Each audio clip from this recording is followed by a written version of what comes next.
We know that men are actually less likely to have a primary care provider or family doctor. And even when they do have a primary care provider or family doctor, they're less likely to come forward with concerns about anxiety or depression or emotional concerns. And that might be more of a cultural or a historical thing attached to gender roles. But when we see people that we care about in our families or our friends and they appear to be struggling, it's important that, we have trusted relationships with them where we can have the freedom to say, you seem to be struggling. Is there something on your mind? Is there something you'd like to talk about?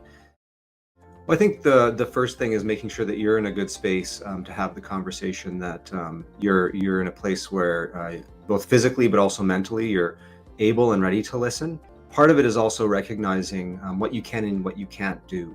You don't need to be a physician. You don't need to be a counselor or a therapist. Oftentimes for those initial conversations, just being available and listening is what's most important. And if things start to exceed what you're comfortable handling, or what you feel is within the realm of what's appropriate or safe based on your relationship to be hearing, having a sense of where to reach out for further help is a good idea and can often make those conversations less awkward.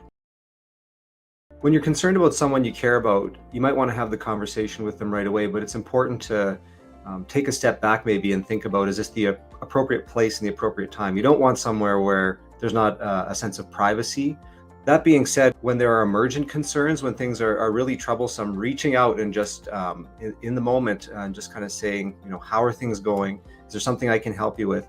Can be a good segue, and then maybe finding a way to take the conversation elsewhere.